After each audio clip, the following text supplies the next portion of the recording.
अच्छा, उसके बाद हम बात करते हैं कि प्यूपल का क्या हाल होगा।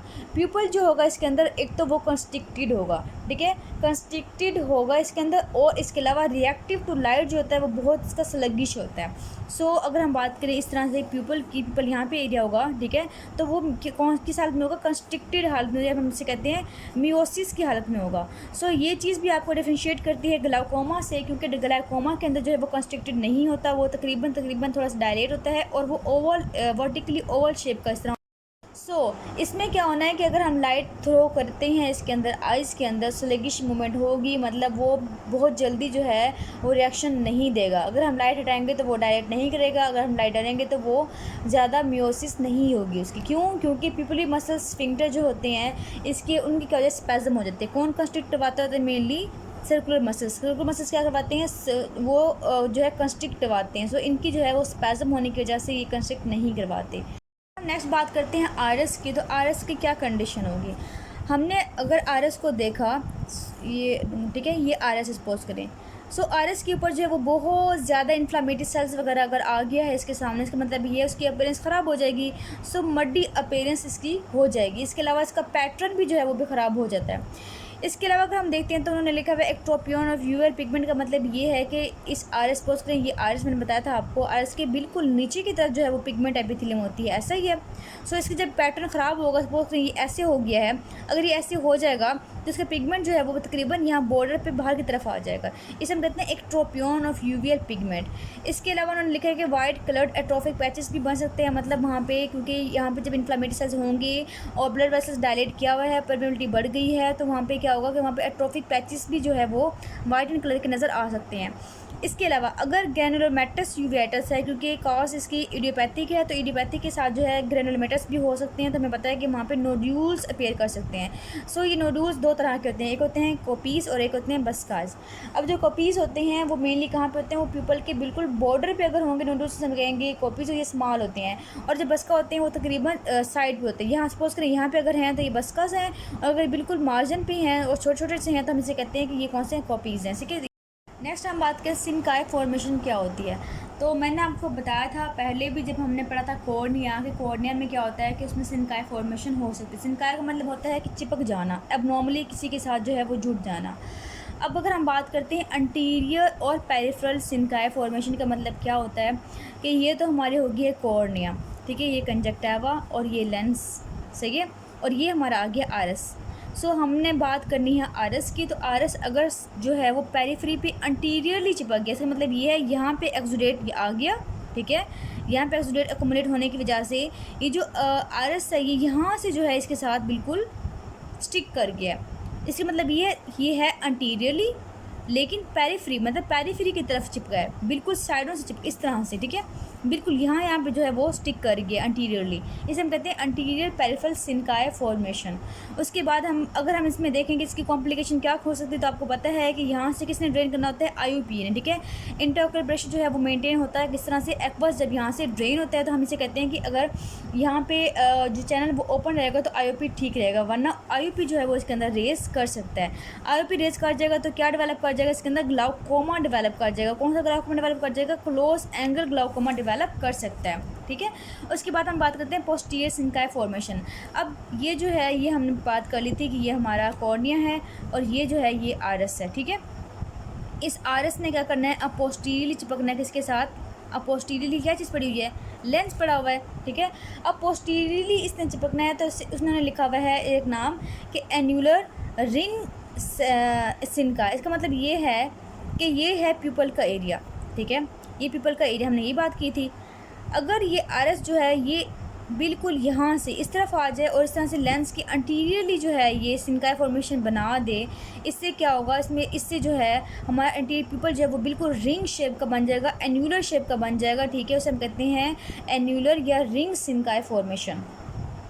आई होप कि आपको समझ आ गई होगी। सपोज करें कि ये जो है ये हमारा लेंस है, ठीक है, ये लेंस है, और ये जो है ये आरस थे, आरस जो थे वो इस तरह से थे।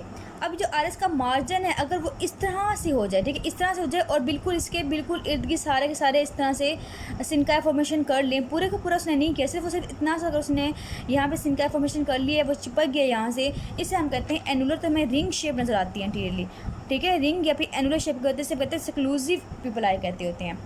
अगर हम इसी को हमने अब ड्रॉप डाल देने हैं डायलेट करने के लिए, अगर हम मीडिएटिक डालें तो इससे क्या होगा कि क्योंकि कुछ जो होंगे वो बहुत ही हार्डली स्टिक होंगे, कुछ जो होंगे वो ना बहुत ही ईजीली बैकवर्ड हो जाएंगे।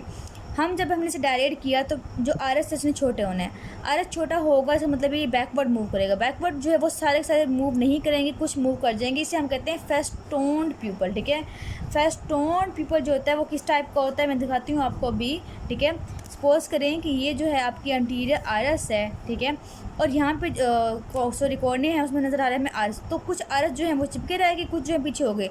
सो इस तरह से कुछ आगे कुछ पीछे इस तरह करते करते ना यहाँ पे इस तरह से फेस्टोन टाइप जो है पीपल बन जाएगा। और ये आपको बहुत ही इंपॉर्टेंट MCQs है। तो मैं अगर आपको डायग्राम दिखाऊं जोगी की, तो आप ये देख रही हैं यहाँ पे सिली कंजेशन दिखाया है इन्होंने। ये हमारा जो है अंदर आरस है, तो आरस जो है वो मडीनी कलर का हुआ है। इसके अलावा यहाँ पे जो है हमें बताया था कि इसके अंदर नोड्यूल्स होंगे। नोड्यूल्स कौन से होते हैं? एक होते हैं कॉपीज जो कि बिल्कुल मार्जिन पे होते हैं, दूसरे जो होते हैं बस के होते हैं वो दूर की तरफ हैं। ठीक है, इसके अलावा बता दी मैंने आपको कि अगर सिनकाई फॉर्मेशन होगी सपोज करें तो फेस्टून पीपल बन जाएगा। फेस्टून पीपल किस तरह का होता है? आपको नज़र आ रहा है कि ये इसके मार्जिन जो है वो इरेगुलर होंगे। कब होंगे? जब पहले सिनकाई फॉर्मेशन हो गई है, फिर जब हमने उसे डायलेट करने की कोशिश की कि वो अपनी जगह से हट जाए ताकि हमारा जो है ग्लाउकोमा डेवलप ना करे। कुछ आरस जो है वो पीछे मूव कर जाएंगे, वो कंस्ट्रिक्ट हो जाएंगे, कुछ जो है वो वहीं चिपके रहेंगे, तो हमें एक फेस्टून पीपल जो है वो नज़र आ जाएगा इसके अंदर। अगर हम साइड व्यू से देखते हैं तो आपको नज़र आ रहा है इस तरह से कि इस तरह से हमें जो है व्यू नज़र आता है। और ये कहाँ से अडहियन होती है इसकी? यहाँ से अडहियन होती है। ठीक है, नेक्स्ट जो है पीपल का क्या हाल हो सकता है? हमने बात की थी एक्सक्लूसिव की, जिसमें सिर्फ और सिर्फ रिंग फॉर्मेशन हुई थी। अगर ये सपोज करें ये कॉर्निया है, ठीक है, और ये लेंस है, और यहाँ पे जो है वो आरएस आ रहा था, इस तरह से आरएस चिपक रहा था, ऐसे ही था, तो ये सिर्फ और सिर्फ रिंग से हल्का से इस तरह से अटैच हो रहा था। हमने से कहा था कि ये एक्सक्लूसिव हो गया। अगर ये इस तरह अटैच भी हो जाए और पूरे का पूरा एक्सुलेट यहाँ पे एक्मुलेट हो जाए, पूरे हमें नज़र आए कि पूरे जो एक्सुलेट एक्मुलेट हो गए यहाँ पे, से हम कहते हैं एक्लूसिव, या फिर हम कहते हैं ब्लॉक पीपल। पूरे का पूरा जो पीपल है वो ही ब्लॉक कर गया। ठीक है, सो अब हम बढ़ते हैं टोटल पोस्टीरियर सिनकाई क्या होता है। पोस्टीरियर का मतलब ये है कि इसकी पोस्टीरियर होगा आरएस। सपोज करें ये आरएस है, ठीक है, ये हमने आरएस बनाया हुआ है। उसके बाद ये लेंस है। मैंने पहले बताया आपको कि रिंग में क्या होगा, सिर्फ और सिर्फ जो है ना वो सॉरी ये मैंने ज़्यादा बना दिया इसका, ये एक्लूसिव का बनाया है। एक्सक्लूसिव में क्या था कि सिर्फ और सिर्फ यहाँ पे था। ठीक है, एक्लूसिव में क्या था कि पूरे का पूरा जो पीपल का एरिया है वहाँ पे सारा सारा एक्सुलेट एक्मुलेट हो गया। टोटल पोस्टीरियर का मतलब ये है कि ये सपोज करें लेंस है, तो लेंस की पूरी यहाँ पे ये अगर ये सपोज करें ये है हमारा आयरस, तो इसके पीछे पोस्टीरियरली जो है ना पूरे का पूरा जो है ना वो एक्सुलेट एक्मुलेट हो जाएगा।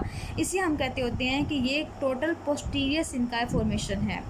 इसके बाद सेक्लाइटस मेम्ब्रेन क्या होती है? इसमें ये होता है कि यहाँ पे भी है, ठीक है, इसे पोस्टीरियर भी है, साथ साथ पूरी लेंस के पोस्टीरियर भी मूव कर रही है, पूरी की पूरी मेम्ब्रेन बनाती है पूरी के पूरे लैंडस्केप। इसे हम कहते हैं सेक्लाइटिस मेम्ब्रेन। अगर हम इसकी डायग्राम देखें अच्छे से तो हम मैं दिखाती हूँ आपको। सबसे पहले बताई थी मैंने आपको कि ये हमारा जो है ना इसमें क्या हो गया है कि सिर्फ और सिर्फ मार्जिन पे होगा, तो ये रिंग बन गई इसकी। ठीक है, और इसको हम एक और नाम भी देते हैं जिसे कहते हैं फनल शेप। फनल शेप किस तरह होंगे? अगर हम एंटीरियरली देखते हैं ना तो ये जो आर एस पोस्ट करें, आर एस जो है वो इस तरह मूव किए हैं, ठीक है, अंदर की तरफ मूव किए। ये आर एस थे पहले, इस तरह से आर एस थे, फिर इन्होंने इस तरह से हो गए हैं, अब इस तरह से हो गए और पूरे इर्द गिर्द अगर इस तरह से होंगे तो पता लग रहा है आपको कि ये एक बिल्कुल फनल बन गई है इस तरह से। ठीक है, ये फनल बन गई। अगर हम एंटीरियर मूव करें तो यहाँ से इसकी कम है और ऊपर से ज़्यादा, तो ये फनल बन गई आपकी इस तरह से, तो फनल शेप बन जाती है इसके अंदर। इसके बाद हमने बात की थी, अच्छा इसमें आर एस बॉम्बे बन जाती है। आर एस बॉम्बे क्या होती है? आर एस बॉम्बे ये होती है कि पहले उसने सिर्फ और सिर्फ उसने यहाँ पे जो है सिनका फॉर्मेशन की है। यहाँ पे क्या है, यहाँ पे जो है वो प्रोडक्शन हो रही है किसकी? एक्वस ह्यूमर की। वो प्रोडक्शन नॉर्मल होगी। प्रोडक्शन होने की वजह से आगे रास्ता ब्लॉक है, ब्लॉक होने की वजह से उसने यहाँ पे फोर्स लगानी है। यहाँ फोर्स लगाने की वजह से जो आर एस है वो अंटीरियरली मूव कर जाएगा। जब वो अंटीरियरली इस तरह से बॉम्ब बन जाएगा, इस तरह से हम कहते हैं आर एस बॉम्बे कहते हैं। ठीक है, सिंपल सी बात है। इसका हम ट्रीट किसे करते हैं? याग लेज़र कर सकते हैं, वो हम नेक्स्ट पढ़ेंगे इंशाल्लाह। उसमें आपको पता चल जाएगा कि ग्लाउकोमा के अंदर भी हम यही करते होते हैं, तो याग लेज़र ट्रीटमेंट करते होते हैं। उसके बाद हमने बात की थी एक्लूसिव पीपल आई की बात की थी, ब्लॉक की बात की थी, तब मैंने बताया था आपको कि पूरे के पूरे पीपल एरिया जो है वहाँ पे एक्मुलेट हो जाएगा। टोटल की बात की थी, इसमें क्या था कि पूरे के पूरे जो आर एस उसकी पूरी की पूरी पोस्टीरियर जो पार्ट है उसकी वहाँ पे पूरे जो है ना वो एक्सुलेट एक्मुलेट हो जाएगा और इसके अलावा सिनका फॉर्मेशन भी कंप्लीट हो जाएगी। सेक्लाइटिस मेम्ब्रेन में क्या था कि इसमें पूरी की पूरी मेम्ब्रेन बन जाती है लेंस के आगे भी और पीछे भी, और इसकी वजह से जो है वो कैटरेक्ट डेवलप भी कर सकते हैं। मेनली कौन सा होता है? वो लेंस के पोस्टीरियर साइड पर होता है, कैटरेक्ट डेवलपमेंट इसके अंदर हो सकती है। नेक्स्ट हमारा यही है कि लेंस के अंदर क्या होगा, इसी की वजह से कॉम्प्लिकेटेड कैटरेक्ट डेवलप कर सकते हैं। हमने बताया था कि कोई भी आई का अदर प्रॉब्लम्स की वजह से कैटरेक्ट डेवलप हो उसे हम कहते हैं कॉम्प्लिकेटेड कैटरेक्ट। इसके अलावा सीरोग्लाइकोमा डेवलप कर सकते हैं। अगर हम बात करें इसके अलावा विट्रस की, तो विट्रस का क्या हाल होगा, उसके अंदर भी ल्यूकोसाइट्स जा सकते हैं, उसके अंदर फिब्रिन एक्सुडेट वगैरह प्रेजेंट हो सकता है। अगर हम बात करें इंटरकोलर टेंशन की, सो ये हम पहले बात भी कर चुके हैं कि इसके अंदर क्या होगा। अगर तो है अर्ली स्टेजेस है, उसमें क्या होगा कि उसमें इन्फ्लामेटरी सेल्स वगैरह आएंगे, आने की वजह से क्या होगा, अंटीरियर जो पार्ट है वहाँ पे जो है ना वो अकोमोडेट हो जाएंगे अंटीरियर चैम्बर में। यहाँ पे एंटीरियर चैम्बर था, ठीक है। अकोमोडेट होने की वजह से क्या होगा कि आईओपी रेस कर सकते हैं। अगर हम बात करें ओल्डर में, मतलब बहुत लेट हो जाए, तो लेट में क्या होगा, एक्लूसिव हो जाएगा। एक्लूसिव का मतलब ये है कि वहाँ पे जो है वो ब्लॉक कर देगा। ब्लॉक करने की वजह से क्या हो जाएगा, उसमें सेकेंडरी ग्लाइकोमा डेवलप दोबारा कर सकते हैं पीपल के ब्लॉक होने की वजह से। एक और बात जो आपने याद रखनी है कि पहले जो है वो आईओपी रेस करेगा, ठीक है। रेस करेगा क्यों, क्योंकि वहाँ पे हर चीज़ जो है वो ज़्यादा हो रही है और वहाँ पे एंगल भी ब्लॉक हो रहा है। लेकिन होगा ये कि वक्त के साथ साथ वहाँ पे जो भी ब्लड वेसल्स वगैरह होंगी उनकी एट्रोफी होना स्टार्ट हो जाएगी। सीडी बॉडी की एट्रोफी होना स्टार्ट हो जाएगी उसी इन्फ्लामेटरी सेल्स की वजह से। जब एट्रोफीड हो जाएंगे सीडी बॉडीज़, तो वो एक्वस ह्यूमर प्रोड्यूस नहीं करेंगे। एक्वस जो है प्रोडक्शन कम हो जाएगी, तो वहाँ पे हैपोटनी हो जाएगी। हैपोटनी हो जाएगी जो आँख है वो पिचक जाएगी। पिचक करना का मतलब ये है कि फथाइसिस बल्बाए हो जाएगा, आँख बिल्कुल छोटी हो जाएगी, अंदर तक धंस जाएगी, ठीक है। इससे ये जो है ना वो बहुत लेटर स्टेज में आके ये कॉम्प्लिकेशन डेवलप करती है इसके अंदर।